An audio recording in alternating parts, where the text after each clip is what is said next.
มาเด้อกรณีใส่กระดูกขาหมูเนาะ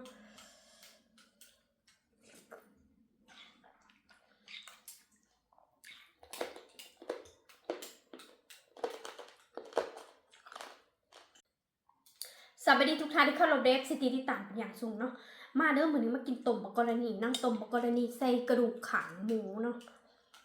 มาเด้อมาแสนกันแล้วก็จ้างเขาใส่เนาะมาแสนกัน